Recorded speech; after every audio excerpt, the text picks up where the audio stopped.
have Season 8 coming. So we have the patch notes today, and I figured we'd walk through them and see what we got. Let's see here. So we got some new skins. Let's be honest, no one cares. Skins come in all the time.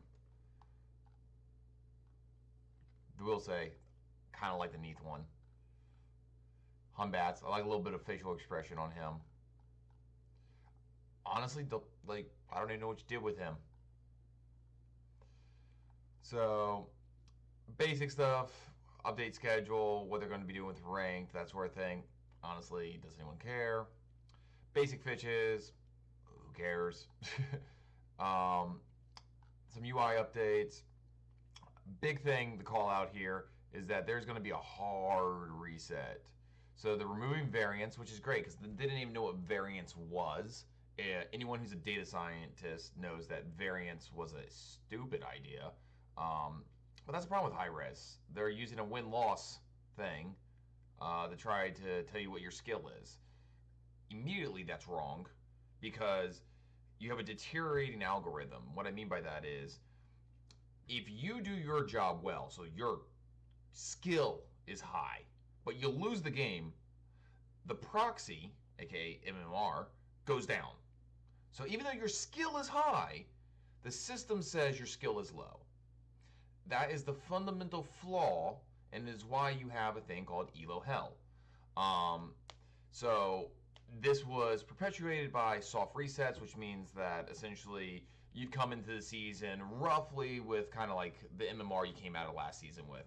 Now, in the situation I just gave, if you're a good player, but you ended up like in ELO hell for whatever reason, right? You're going to stay in ELO hell because of that soft reset. But with a hard reset, you start fresh. Nobody knows what your skill is. The system doesn't know what your skill is. You have a chance to, get yourself back up there. I know for my particular case, I'm a solid mid-diamond player. Though I kind of I messed around a little bit in the early season, and that essentially dropped me into a lower ranking than what I should have been. But I was like, whatever, I didn't care. I was playing around. I was treating ranked like it was casuals and doing a lot of trolly stuff, which is fine. It's a video game. Have fun. But the issue became is that I kept getting, I was more likely to get newer players. And what I mean by that is players who wouldn't know what a rotation is. Players who didn't understand, like, oh, I'm going against an Anubis. I might need a Brawlers. Stuff of that nature. And, you could argue that when you get down to the lower ranks, that's kind of like the mindset you would expect of a lower ranked player. They don't understand all the nuances of the game. And that's fine. But I will say from my time in the low ranks, somewhere around like 40% of the players I play with are good. Like really good players. And then you got some potatoes out there. It happens. So seeing them do this reset, the one thing that I will note that is kind of interesting around this reset is you no longer gain or lose more than 100 MMR in a single match. I don't know what games these people were in that they were losing. Like, I've lost 40, 50 maybe MMR. I can't say I've ever lost 100. I don't know what the scenario would be. I can only imagine that, like, there was a huge MMR difference between you and the enemy team, and you won or lost based off of that difference. And so if you're the underdog and you won, maybe you gain 100 MMR. Or if you were a clear winner and you lost because you're trolling like what I did, you lose 100 MMR maybe. I don't know. So that's the interesting thing. So anyways, that's ranked. They're redoing the MMR system, removing variance. Hopefully this will make things a little bit more balanced and less ELO hell. I still argue until you can allow 5-man matches in rank, you're not going to see a good proxy.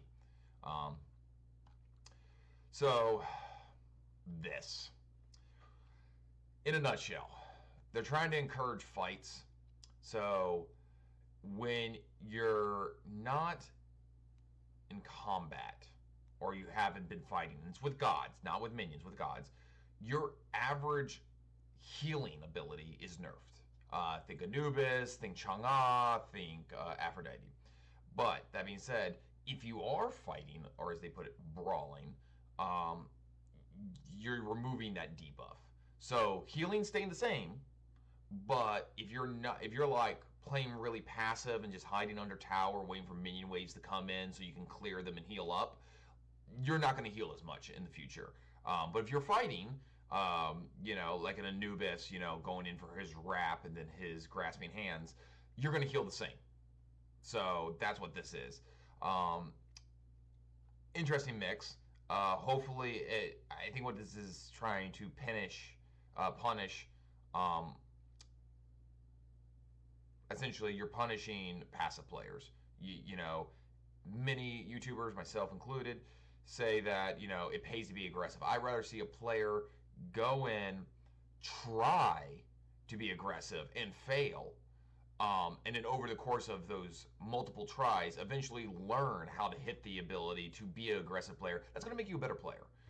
So they're kind of encouraging that in a roundabout way. Also, buffs and nerfs around healing, just the anti-heal in general. So the whole concept is like, you don't need, like for here, you don't need all that when you're healing for less up here. So that's the point. Just kind of the way it goes. Big note, they're just essentially quality of life stuff. The map's huge now. Let's see, do they have a picture of it somewhere?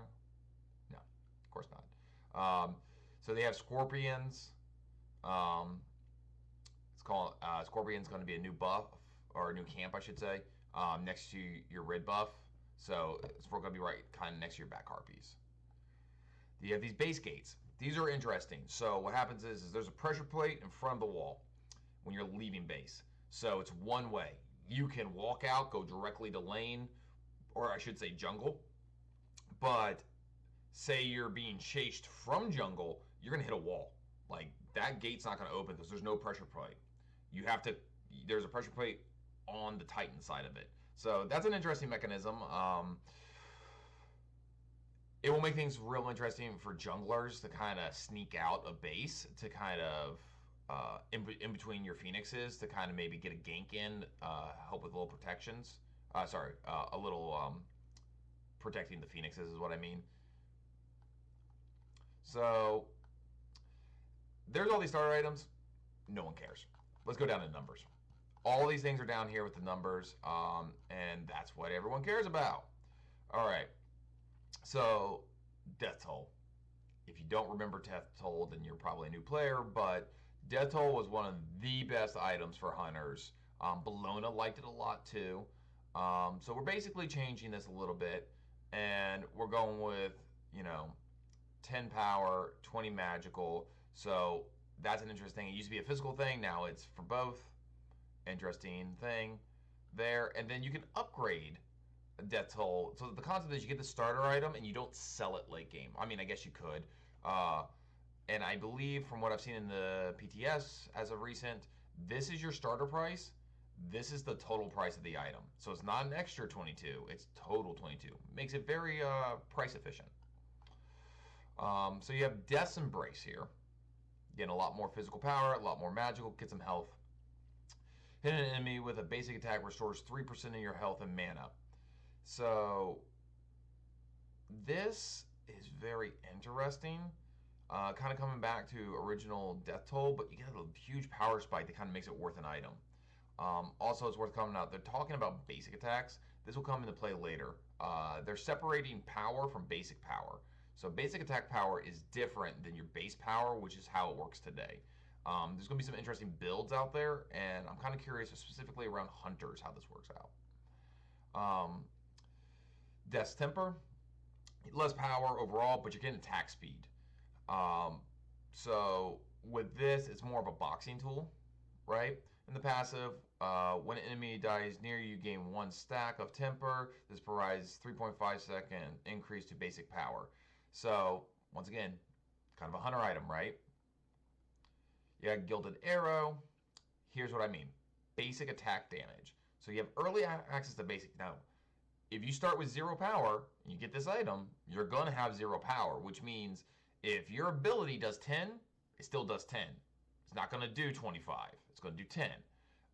But your basics will have that additional 15.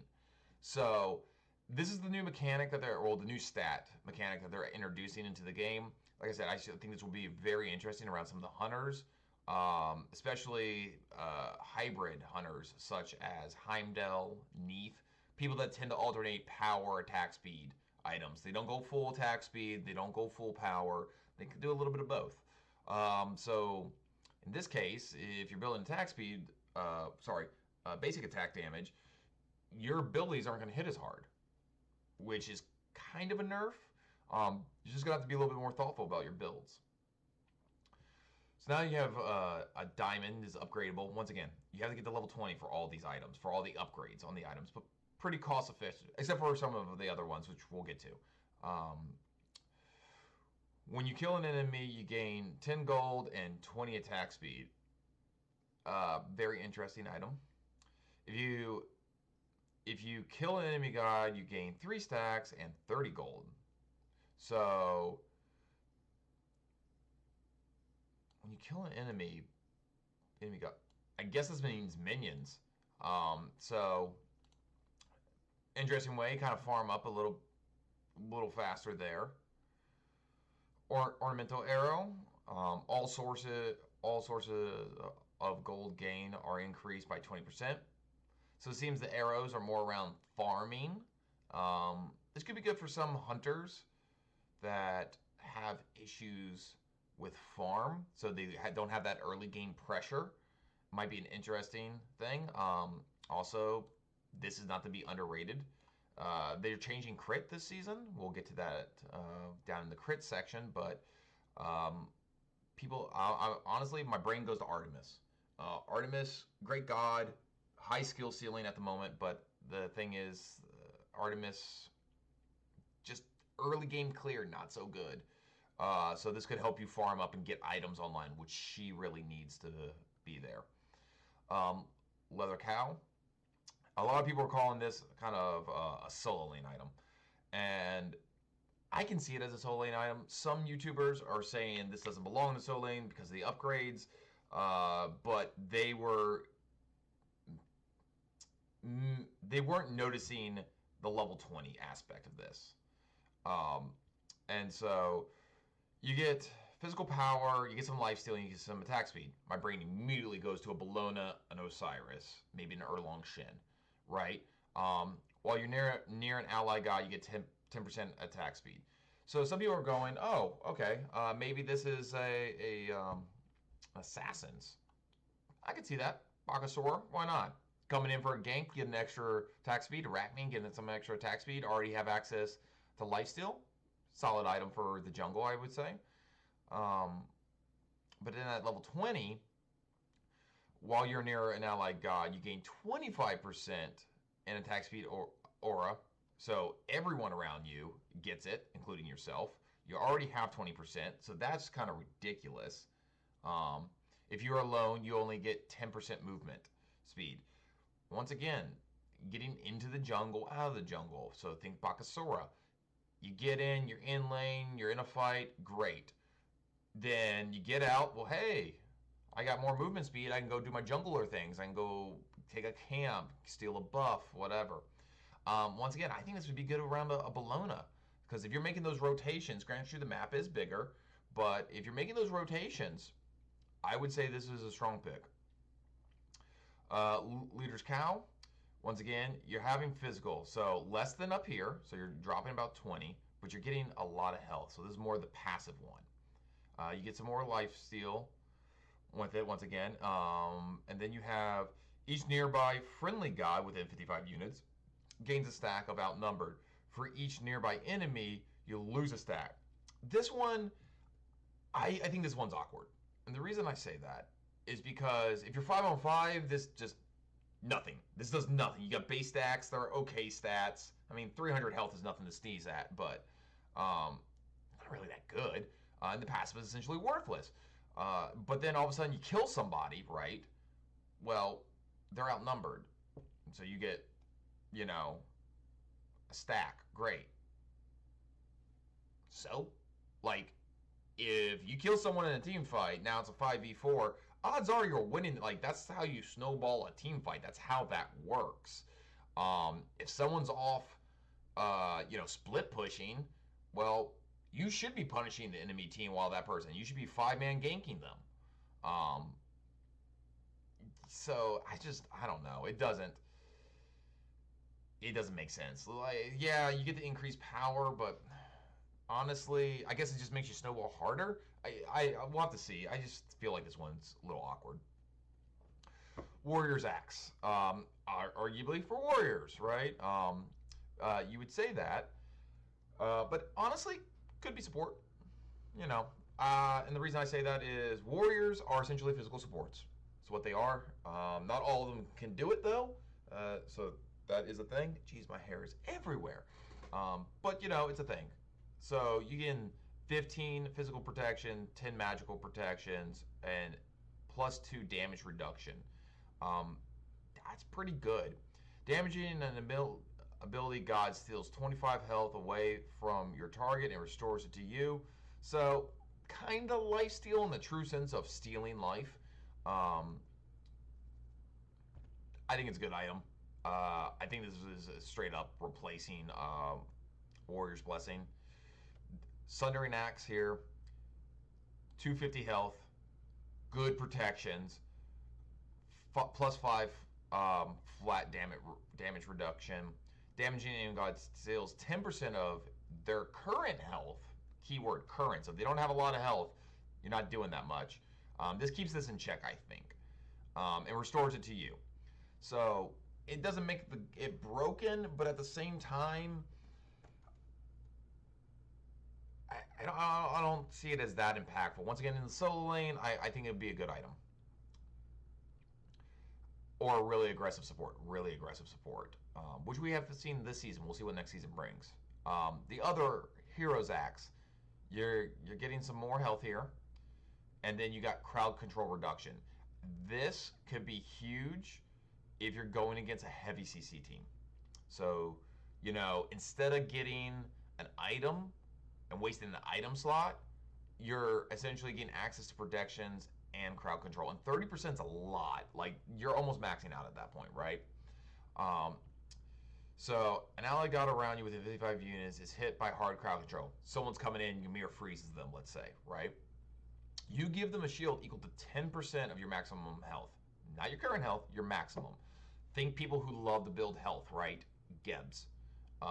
Or, better yet, a tier.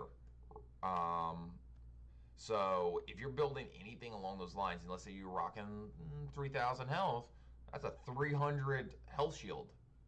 I mean, that's essentially a second Geb shield. So, interesting item. I think there's going to have a lot of good mechanics, especially against heavy CC teams. I think this could definitely be a lifesaver and allow solo laners to act more like a guardian in team fights. Bluestone Pendant.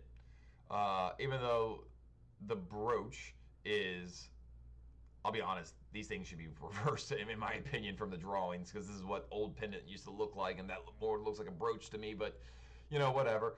Basic power, you're getting your HP 5 and HP 10. Enemies hit by a damaging ability get 25 physical damage over 2 seconds. If you remember Sebu Kong, if you remember Chalk, loves this. Even Bologna could make this work. I don't think this is the best item for Bologna, honestly, going in. I wouldn't recommend that one. But real good for the Sebu Kong and Chalks out there. Upgraded. A little bit more expensive than some of the 22s that we've been seeing. So 23 is a little bit more money. But this is nothing to sneeze at. Like, that is some strong regeneration of health and mana. So that's going to allow you to sustain heavy in the fights.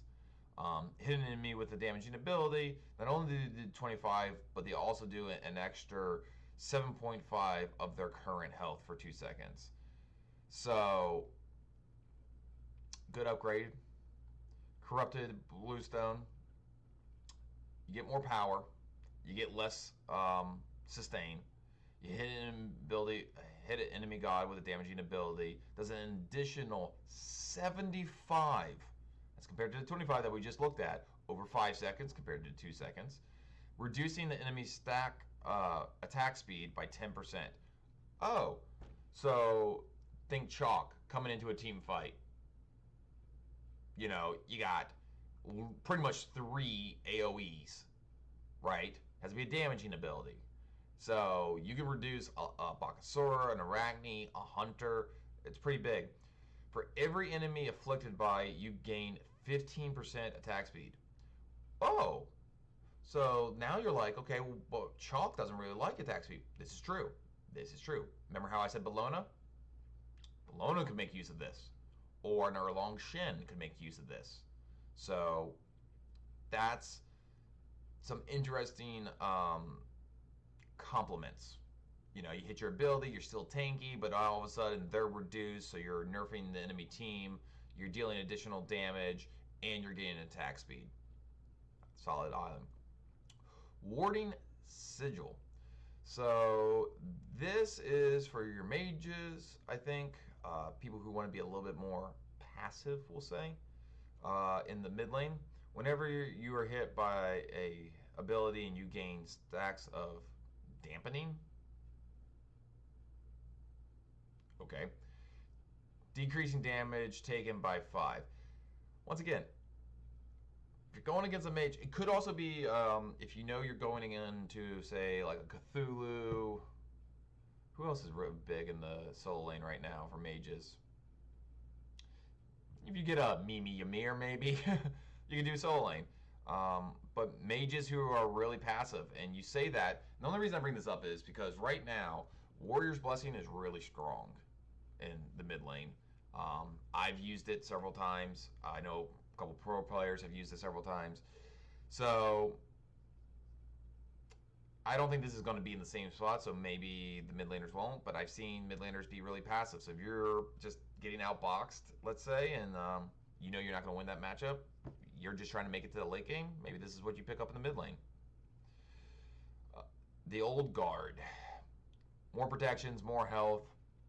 Whenever you're hit by an ability, you gain stacks of Rebuke, decreasing the damage taken by 4% over 5 seconds. This occurs once per an ability cast.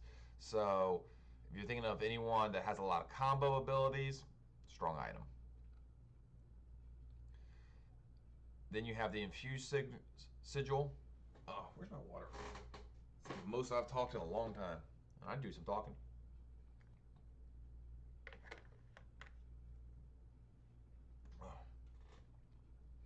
All right. So you're getting some physical protections with this one, so you're getting a little bit of split. You're not getting as high as protections, you're getting some more health. Whenever you're hit by an ability, your Infused Sigil gains a stack. This occurs once per an ability cast. At 5 stacks, it explodes 0.5 seconds, dealing 40 magical damage. Interesting. So essentially, you become a walking time bomb. I think this is for anyone. So in the solo lane, if they have a lot of magical players that are blowing you up with combos, and you're a backline diver, this is a great item, I think. Vampiric Shroud. Oh, little pricey, but also super good. So you're getting physical protections, you're getting some health, you're getting some power, you're getting some lifesteal. I've seen some people try this with the Anubis. So damaging an ability with an ability gives you a bonus of 6 health and 6 mana. Can only trigger once per a target per an ability. So it's not going to hit for every tick of an Anubis tick, but it'll hit once. Essentially, you're just buffing lifesteal. I don't think it's that great of an item, honestly. Blood Soaked. More health, more power, more protections.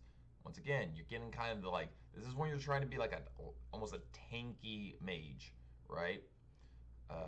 So damaging an ability restores 12 and 6, so you're not get that. It also provides 1% lifesteal stack for 6 seconds. Once again, I just don't see it as that great. I think there's better items for you. For instance, this item. Sacrificial Shroud. You're getting protections, you're getting the lifesteal, you have less health, you're getting more power, but your abilities deal 15% more damage and only cost 5% of your max health. So, think of Thanatos, but as a mage. I like this better. I'm just throwing it out there. I like it better than this. I don't think like an Anubis is going to make as much use as they will for this one. Sands of Time. Another mid laner. It's for those people who need those cooldowns. So you're getting your power, your MP5. This item grants 2 MP5 for every 10% of mana. It's going to help you with that sustain. So any mana hungry mages out there, this is your item. Pendulum of Ages. You're getting more power, more MP5. The cooldowns are staying the same. This item grants 4 MP5 per every 10% of missing. This item also grants 7 magical power per 10% of available mana. Okay, so if you have a high mana pool, you're doing more damage. That's good mechanic.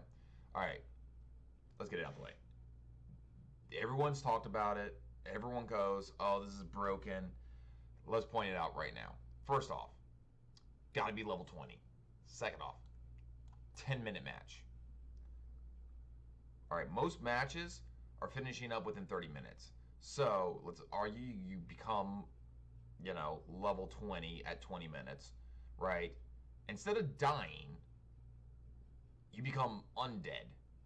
Well, you got to get to 30 minutes. It means this happens maybe twice, maybe 3 times in a match. Woo. How many times does it happen with Persephone? How many times does a Chronos rewind? Yeah, those are, specific gods and playstyles. I get it. But the thing is, this is just with this alone, you're not going to see it a lot. It's not going to break the game. It's good. It's going to add some interesting gameplay. One of my thoughts was like, hey, what about a Guardian? How can a Guardian make use of this?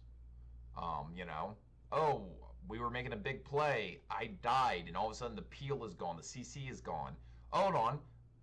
I'm not dead, actually, because I have this item. So you come back, you apply, maybe you secure the Fire Giant, maybe you win the team fight, maybe you turn the tide of the game. But, once again, you gotta wait 10 minutes now. It's not a short time period. Conduit Gem. Power, MP5. Every second you gain a stack of arcane energy, causing the damaging ability to deal additional 2 true damage. It doesn't matter about the protections. Big thing.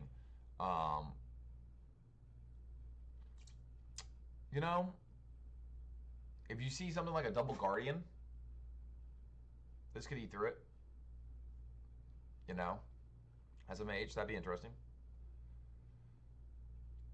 Good power, good MP5. For every second you gain a stack of demise, causing your next damaging ability to deal an additional 2.5 of your magical power and a damage, and removes all the stacks. Think Soul Gem, honestly. I wonder if the stacks with Soul Gem too. There could be some interesting builds with that. Gem of Focus. You got a little less power, but you got health here. Every time you cast an ability that costs mana, you gain a stack of focus for 10 seconds, providing 3% movement speed, 3% damage increase, and 2% damage. Poseidon. Just saying. I'm very interested with this with Poseidon. I like my speedy boy. He goes zoom. Boom Buzz Dagger.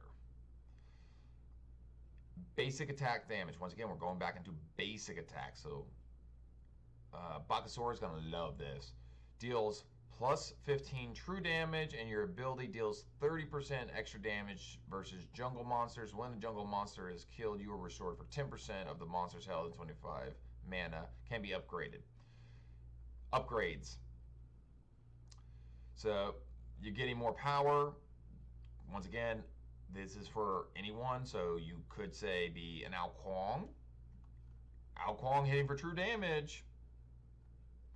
You get some health, you get some mana. Your basic attacks deal 50 true damage, and your abilities do 50% more to jungle monsters, structures, and jungle bosses. Really big there. The structures is actually nothing to sneeze at either. This allows your assassins and your junglers to kind of help with the structural pushes. Not always a thing, but with the map being as big as it is, you want to maximize your value in lane. So you as a jungler, you're coming in lane, you're trying to get the kill. Normally you jump in, get the kill, 5 seconds, you're out.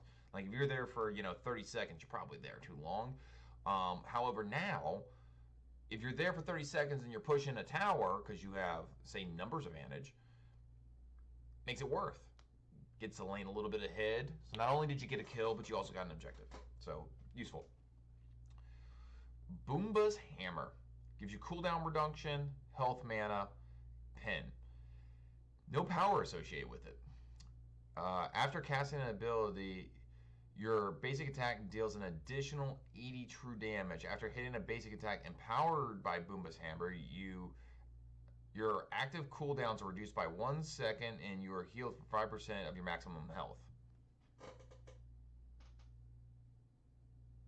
So I saw someone say Loki for this. I'm trying to think about that. Penetration is great. True damage is great. This would give Loki a little bit of tankiness with the whole health.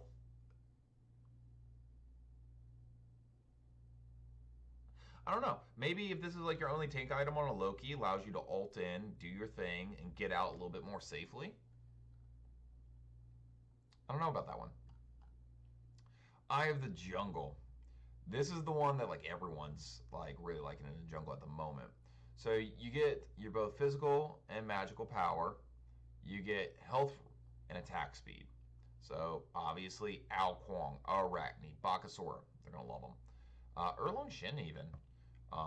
You deal 30% increased damage to jungle monsters upon defeating the large jungle monster. Place a ward. So then you get vision for 30 seconds. I love how junglers are doing such a bad job of warding. They had to build in wards to an item. Think about that. We're in a game that gives you free wards for 12 levels. And the average ward placement is still 3. You get free wards. And you only put 3 of them down? Like, what are you doing? Remember, wards win games. All right. Seer of the Jungle. Upgrade, little cheaper than some of them. You got your physical, significant actually difference between that. Get a little bit of protections. Got your attack speed, 30% increase. So you're really just getting a stat boost here. And you're losing your HP 5. Protector of the Jungle. Yeah, see, this is... well, I guess whatever. Significant increase in protection, significant attack speed. While in the jungle, you gain 15% power and 15 protections. This is the one that people have been liking because the jungle is so big now. This allows you to bob and weave. This allows you to, in essence, you're... Ooh. There we go. That might be better.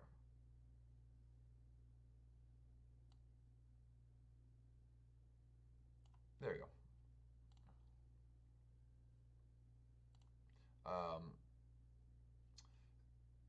When you're in the jungle, if you're picking a fight around Gold Fury or whatever, you have more power to pick that fight. So you can win objectives. You also have more protections. This just makes the jungler a little bit more tanky and a little bit more viable. And honestly, if this season's anything to go by, a lot of the stuff happens around those choke points in the jungle. Mannequin Sceptor.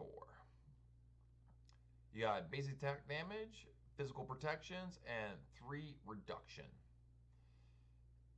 Enemies hit by your basic attack are burned, taking 20 physical damage over 2 seconds, having their attack speed reduced by 7. Okay. Hunters, maybe? No, still jungle. Jungle monsters, 2x. But still could be used by a hunter.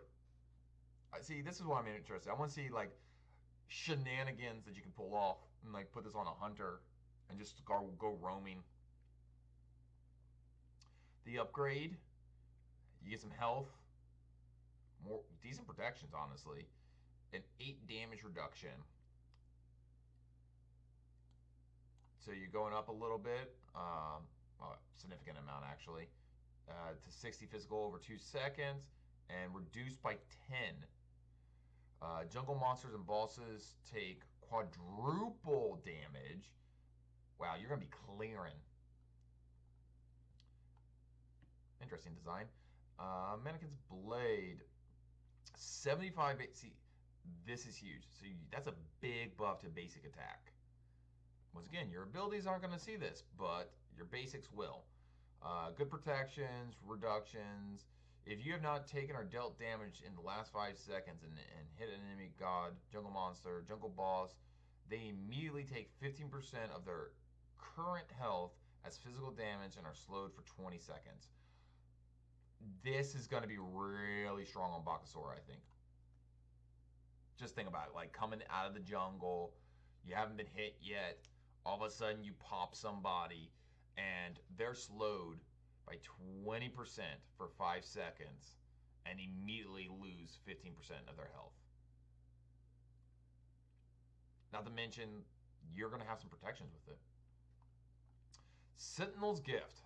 This one, the tank in me loves this. So you got some health, you got your protections, and you got your MP5 to help you sustain. Being within assist range of minions, jungle camp monster death without dealing the killing blow, so no last hits for you, you're awarded extra gold. You're also restored 12 health and mana. If you are not near an ally god for 20 seconds or more, the passive is disabled. So really encouraging, stick to your people. Don't be aimlessly wandering the jungle. See it all the time. It's like, where's the support? Where's the support? He's taking back harpies. We're having team fights. I'm being ganked. Stick to your people. Make your rotations. Sentinel's Boon. Good health, good protections, MP5. Assisting an enemy target dying provides 15 bonus gold and restores 3%. Don't really care about that one. Also worth noting, level 17. So Guardians are normally behind in gold, thus they're trying to buff the gold here. Guardians are also normally behind in levels because they're not getting last hits and stuff. This is helping you get access to items into the late game on, I don't want to say earlier than the, it's not going to be earlier than the rest of your team, but on the same time period. So when people are hitting level 20, you're probably hitting level 17, unless you're like blitzed and doing crazy stuff. Sentinel's Embrace. This is the one I like. Evenly split 120 physical and magical protections among all nearby gods and yourself. Aura protections for everyone. It's not an item. It's just taking my protections and splitting them to all my teammates. It's evenly split. If you are alone, you only gain 60.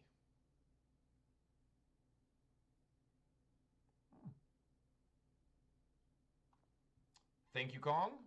Love the love. I will have to check you out. I can't say I've ever floated by your channel, but I will definitely check you out another time.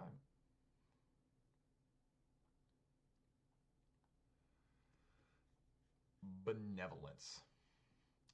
All right, so once again, you got the Guardians here. Your game 2G. oh, gold person. Oh, my brain literally shut down. I was like, what is G and XP? And I was like, oh, gold per minute XP. So this is going to help you with your leveling. Anytime you would gain experience or gold from an enemy dying, you take 90% and you share 10. So think of Ganesh, right? This is semi-Ganesh-ish. So like, oh, I got the kill. Instead of getting 100%, I'm going to give you 10%. So this is going to be good for Guardians who I would say are aggressive. So they might have a high probability in the early game to secure a kill, let's say. You're not going to hog all of it. You're going to help your hunter out. So hunters, you can rage a little less. You know, it's okay. Remember, getting a kill is better than not getting a kill, always. You would prefer it if the assassin, mid laner, or hunter gets the kill, but that's not always how it works out. So this is kind of around that. Once again, with the other Guardians, leveling up at level 17. You know, it's helping those Guardians out, making sure that they can stay on par and get to items at the same time with the rest of their team. Now, you don't have your protections, but you have a decent amount of sustain here. Damage taken by a nearby ally is reduced by 15% up to a maximum of 100 damage. 100 damage is not that much in the long run. The reduced damage is directed to you as magical damage. So, what does this mean? Oh, you targeted my hunter? Instead of them getting one shot, they're going to essentially only take up to 100 damage, and I'm going to receive it on your behalf as the Guardian. And it's going to happen to me as magical. The issue with this is 100's not a lot. And let's say that like a Vulcan ult was going to just, because this is not tick, don't think Anubis here. Single shot damage. Scylla Crush. If the Scylla Crush is going to straight up kill them, maximum of 100. So let's say that 100 is the difference between them living and dying. That means they have 100 health to walk away. They're probably not walking away. Sure, they might get an extra ability off, but I just don't see this as very impactful with the 100 damage. Now, 15% at all levels, okay. I mean, I don't know about you guys, but I've thrown some cuckoo ults that hit for over 2,000. 15% of 2,000. Just saying. So then we have animosity. You have lots of health. 400 is a solid amount of health, right? Good sustain. Your basic attacks deal bonus damage equal to 4% of your maximum health. So once again, if you're 3,000, right? You're doing, let's see, 40, 80, 120 a basic. And this doubles against structures. So,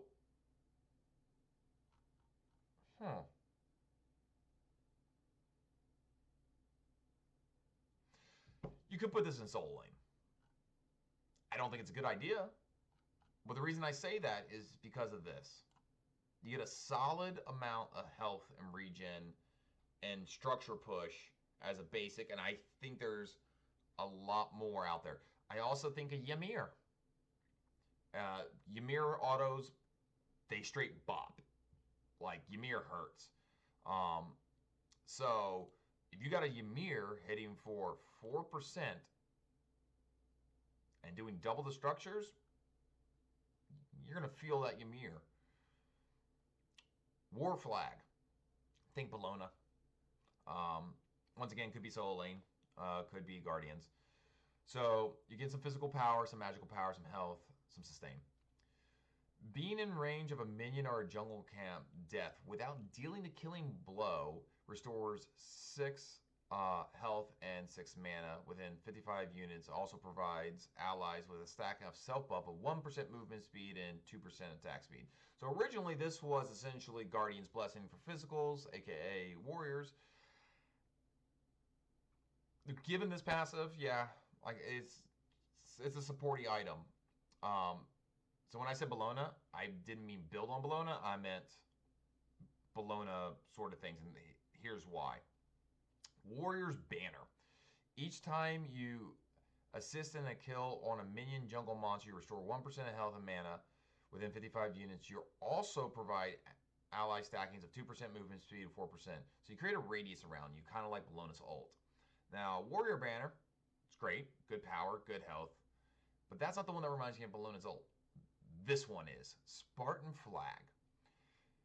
You do 40, so you have more power, you have the same amount of health, but when you damage an enemy god, you call down a Spartan Flag at a location, providing 10% increased power to allies standing in the radius.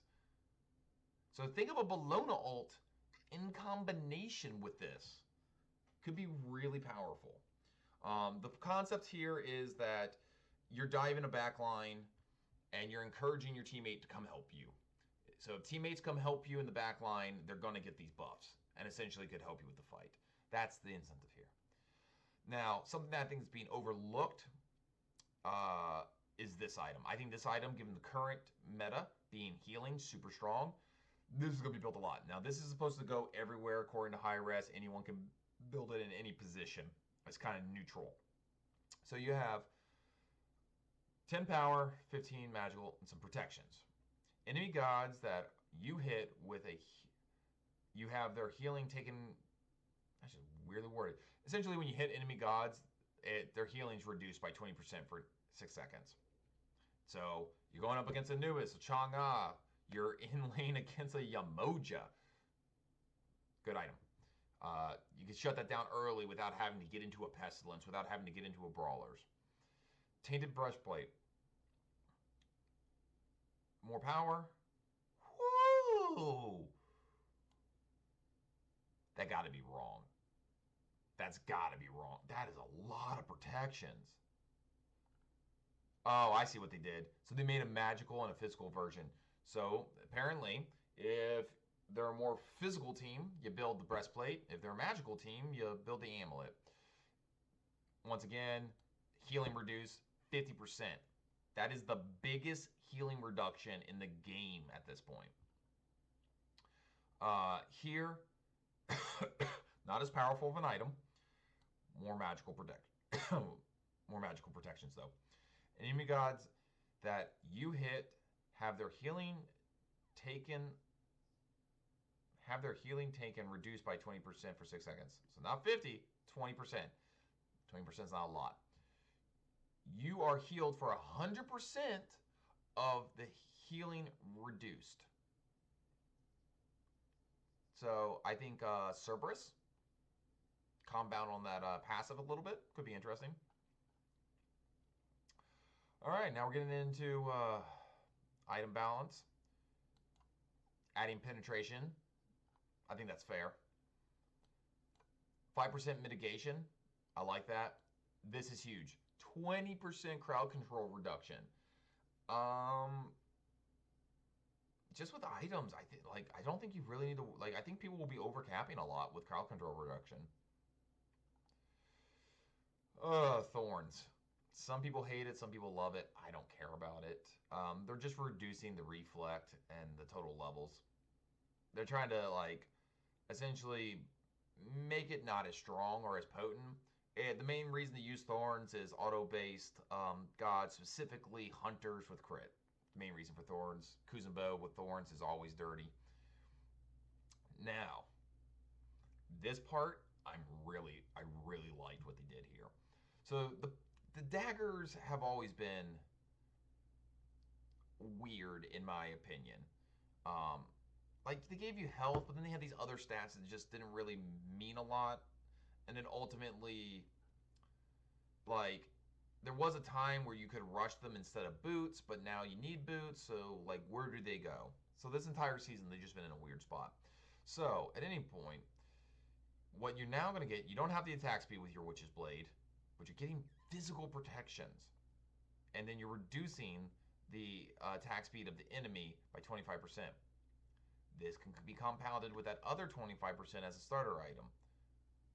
Big compliments there, right? You can just slow attack speed like no one's business. Wingblade. You're going to lower the health a little bit, but now you're getting protections, so your net health is higher.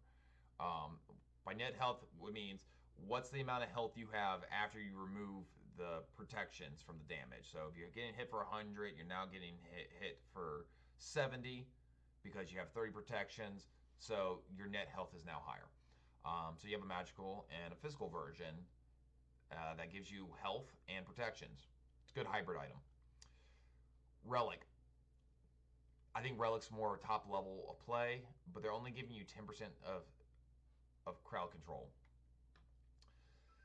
Honestly, I think outside in the lower levels of play, you're not going to see this still.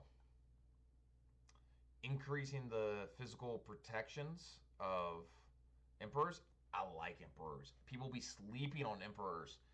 The problem with Emperors, I think it's a good first item, especially at the price. Like if you're an Ares and you rush this, the thing is people will rather want damage or they want Thebes. I like this item. If you don't need cooldown for the price and protections, I think it's a great item, especially with its passive. Ultimately, people, according to Hi-Res here, people weren't picking it up because it was a little weak outside of pushes. I disagree. Then we have Talisman of Energy. You're just getting provides maximum stacks with gods. Okay. I still don't think it's that great of an item. I mean, some people like it. It's not mine. Jotuns, huge, 50. And the reason I say that is it's not many items in the game that give you straight 50 power. But also, Jotuns doesn't have a passive. Like the stats are just so good on it that the stats speak for themselves. It doesn't need a passive, and then they're buffing it with 50. I like it. I think it's solid. Stonecutter. It's getting decreased.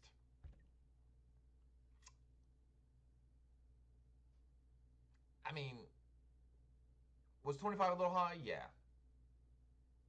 Does it need to be that cheap? I don't know. I kind of like where Stonecutter was. It was still like a lot of assassins picked it up first item still. So Berserkers. You're decreasing the physical protections and you're increasing the power. They want Berserkers to be an offensive item. Hybrid, but offensive. Their rationale is to bring this in line with assassins.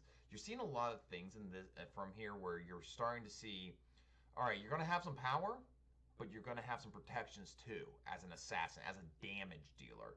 A lot of hybrid builds. I don't know if that's a good thing, but they're doing it. Ward and Shield, they're just bringing it in line because of Ancile. Ancile is removing the magical protections, increasing the the physical power. So, same thing as Berserkers, just doing it for the magical version. Shared Edge. It now gives you 10 physical power per stack. No longer provides 10 basic attack power. It didn't before. This is just, once again, it's that new stat. They got to balance an item around the stat. Celestial Legion Helm. This was always a go-to for mages to deal with physical people. They're just increasing the power to make it a little bit more potent. So if you're, say, like a Zeus, this was really big on Zeus at one point. This just makes it better. All they're doing is essentially lowering the cooldowns of your ultimate here. Really big. So when you gain a kill or an assist on an enemy, your cooldown is lowered by 2 seconds. That is huge. I think that does a lot of synergies with this. I like it a lot. Increasing the power of Obshard.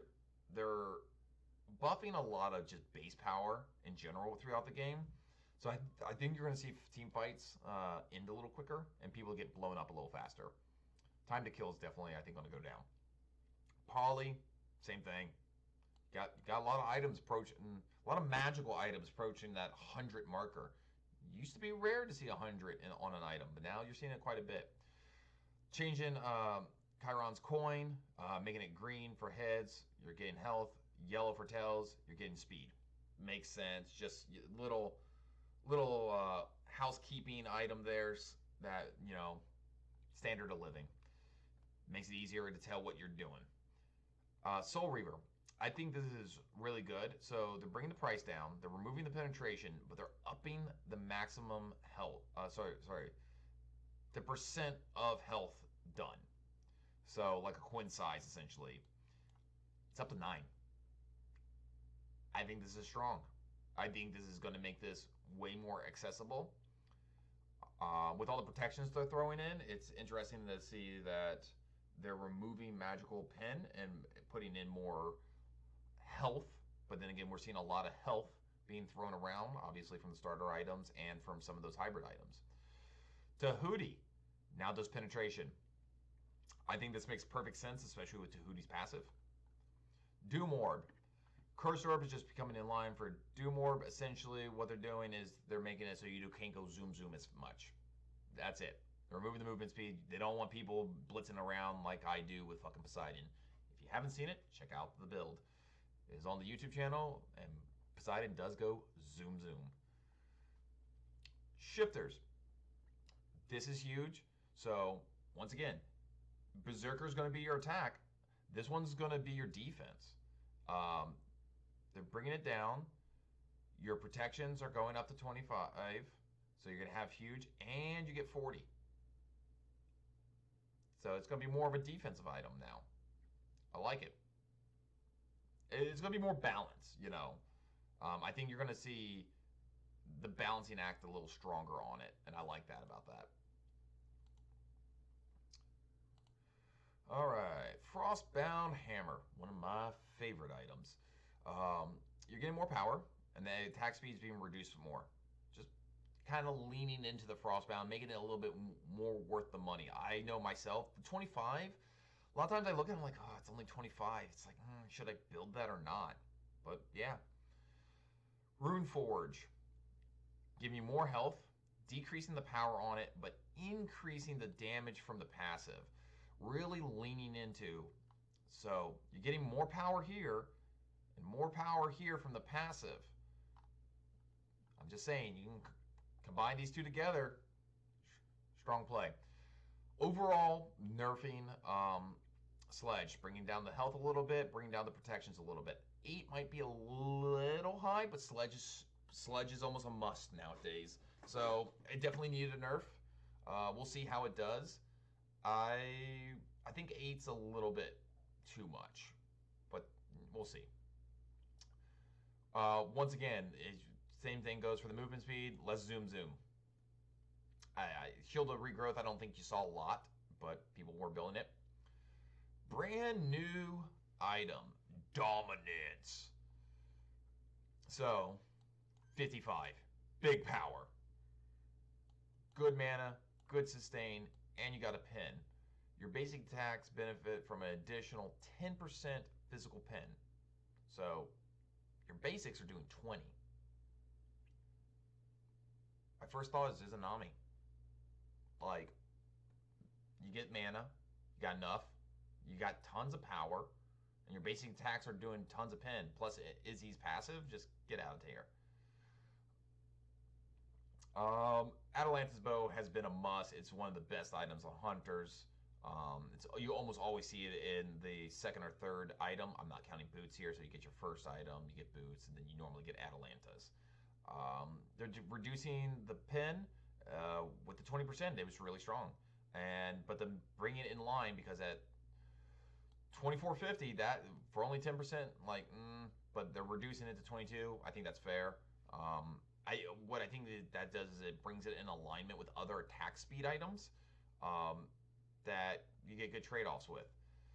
You increase the maximum stat count to 4, so you can reduce protections. We're seeing a lot of protections this season. Sure. It's a good price point. Executioner has kind of fallen off this season.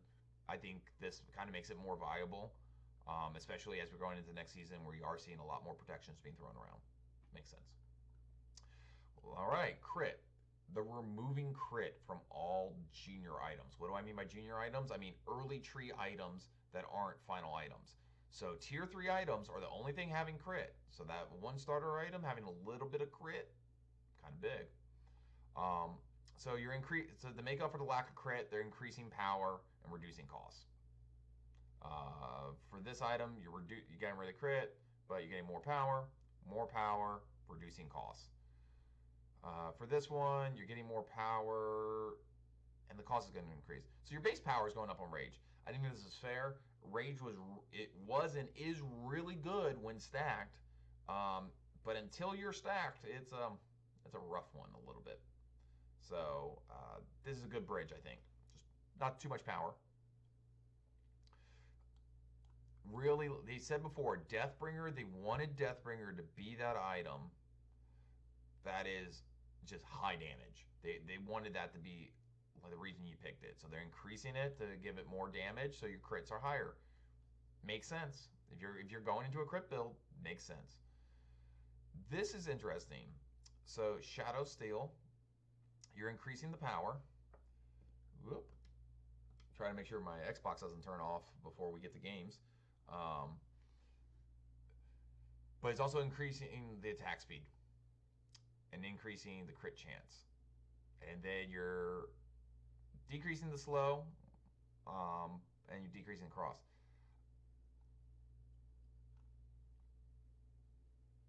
I don't know. It used to be a time where you build 2 of these things and that's all the attack speed you need. I don't know if that's the case anymore. I'll definitely be looking to build these guys together and see what type of crit we can get out of them, along with some of the other items to see if we can get some viable builds. All right, now we're going to get into the gods.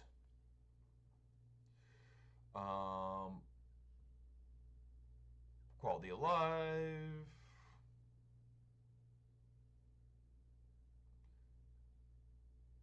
Oh, so you can still be double hit. That's good. If you're hit by the first orb. So you can't dodge in between anymore.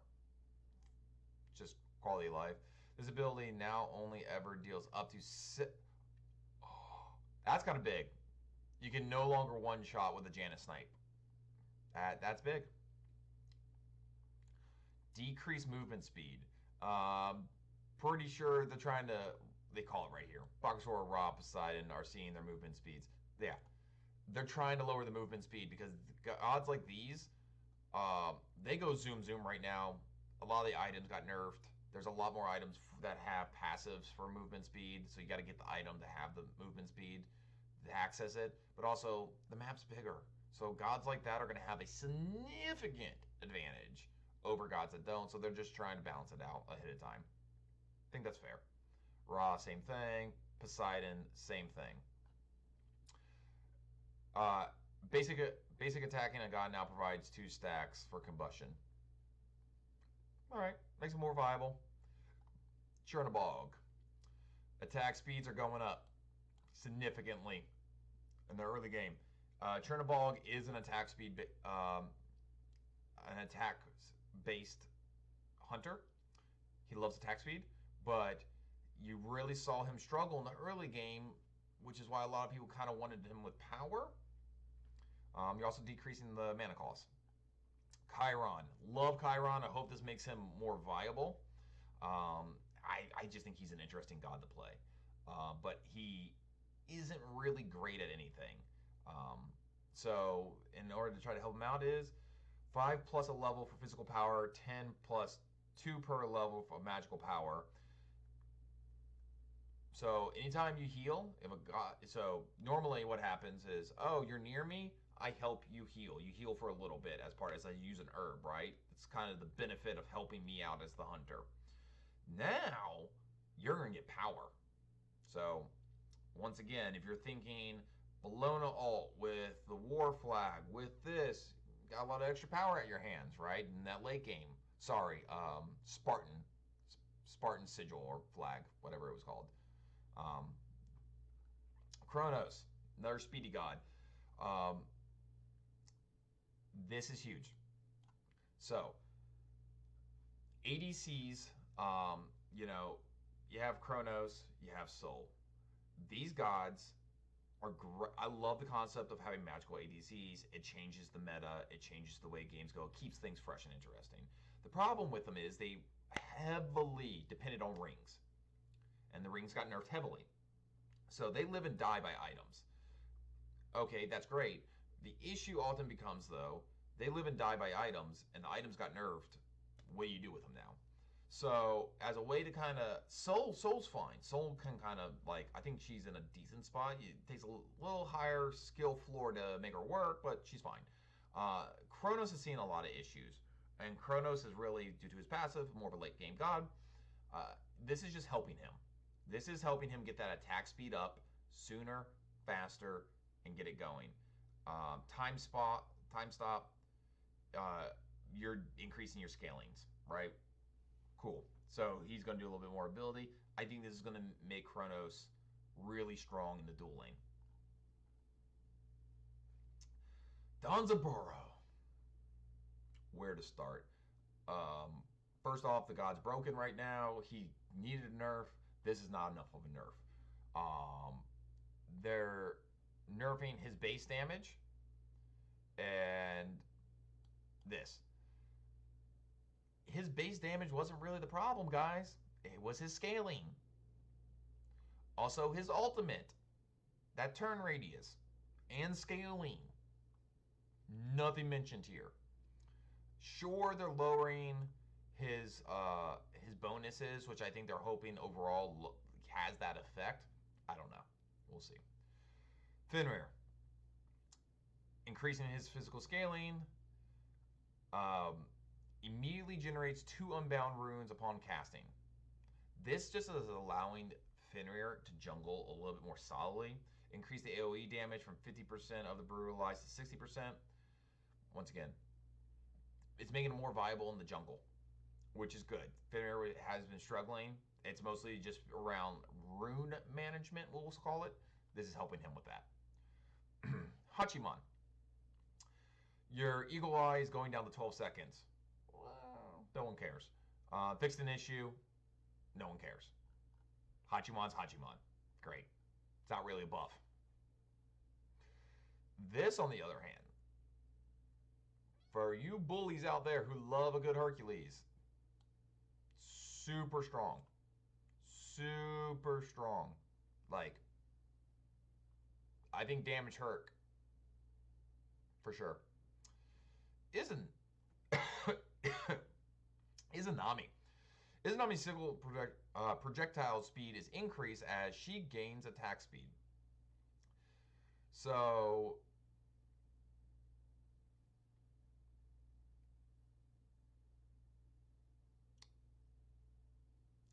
it's kind of a buff. Not really, but it kind of is. It's keeping things in line with her attack speed so that things sync up. Makes sense. Merlin, I don't think is strong in lower levels of play. I don't know why they're worried about it, but they are. So, you know, you're going from 30 to 18%, okay? Scaling has been decreased. Base has been decreased. So these are your totals. Okay. They reverse these. This is what you started with. This is what you go with. Okay. Naja. He'll change from 0.75 of your maximum health per stack.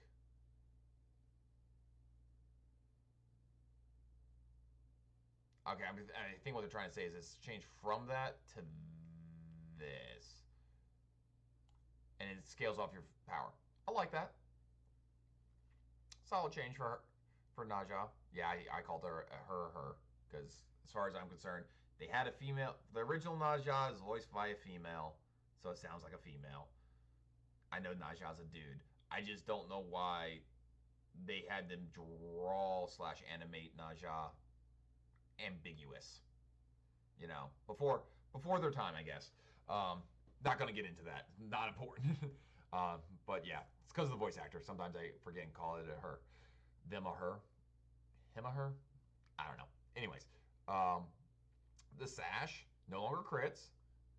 Gonna do more damage though. Fair. Higher scaling.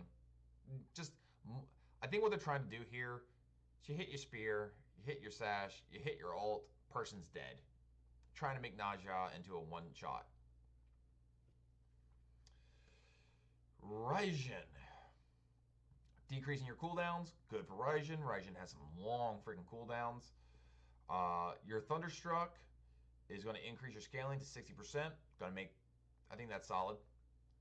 Rama, just once again, just quality of life. And then, what did I say? Soul. Not as big as Chronos, but big. 1.2 attack speed, increase the damaging. Once again, they're trying to give ADC, magical ADCs, you know, more viability specifically in the early game, but throughout the game without having to go into items. They're talking about how they want to redo Persephone, Bastet. I agree. They're looking to do single abilities for certain gods and then kit wide on a couple. I think this is the way they should have been reworking. You know, you have these gods now that are very bloated with kits. Stuns, roots, heals, whatever. And you have older gods that did one thing, like Kumba. Mez is forever, but that's all he does. So it's making it hard in the game, I would say, to balance around broken and not broken. But here we sit. And that's really about it. Upcoming events, not much more.